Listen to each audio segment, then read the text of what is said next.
Amazon is hiring more and more former FBI agents as the company gets into cybersecurity business.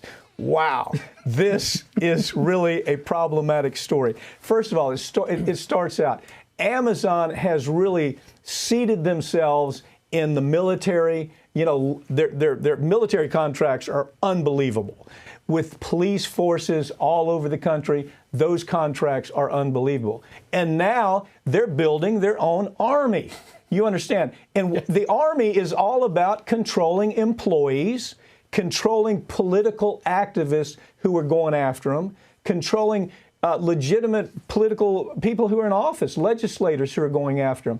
This army of FBI agents, by the way, this is a FBI revolving door moving through this company now. Yeah, they've just hired another 20 former FBI agents at Amazon. They already had 26. So now you got close to 50 FBI agents working with Amazon for intelligence. And Amazon says, well, no, listen, this is just because we're moving more into the intelligence apparatus. But you're right, what this really is, and I'm sure it has a lot to do, yes, with their new intelligence businesses. But no, they also want to keep tabs on all of the people that they believe might be a threat to their company coming from within or from within the government. We have seen them do it with the people trying to form unions. You know, we know for a fact that has happened. We have seen it happen with other folks who've been demanding higher wages at Amazon.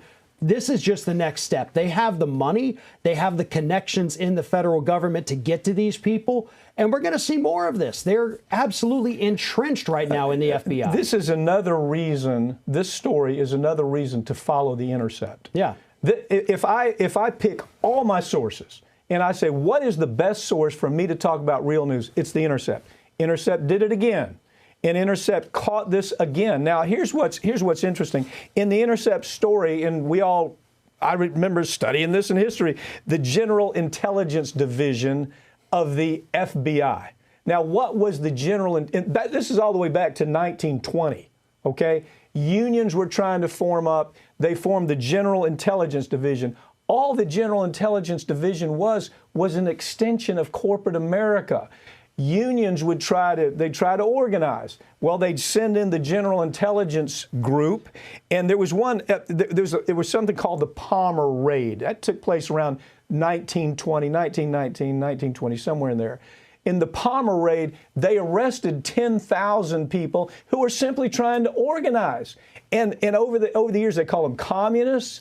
They threw them in jail. Some of them spent years in jail and simply trying to organize. That was the FBI. Yeah. And then you have J. Edgar Hoover was a complete freak. I mean, this is a guy that used to dress up like Shirley Temple in the privacy of his home and then try to run the FBI. Very vindictive fella. He did the same thing, made the FBI an extension of corporate America. Right, and now it literally is this extension of corporate America with this revolving door that Amazon is setting up. You know, Amazon has tens of billions of dollars tied up with the Defense Department, with the Department of Justice. That is where the bulk of this company's money comes from. It's not from selling you your toothpaste on Amazon.com. It comes from these massive government contracts, and that is where they're moving more towards. And we see things, you know, they're involved in the NFL with their, you know, yes, logistics and all that, yes, but this is their bread and butter, and this is the one they don't like to talk about.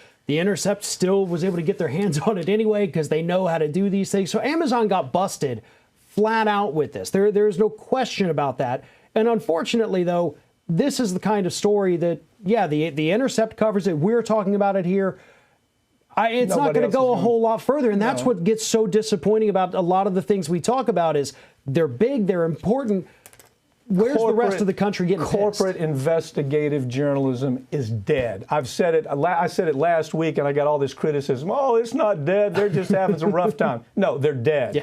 Corporate America wants them dead. Farron Cousins, thank you for joining me. Thank you.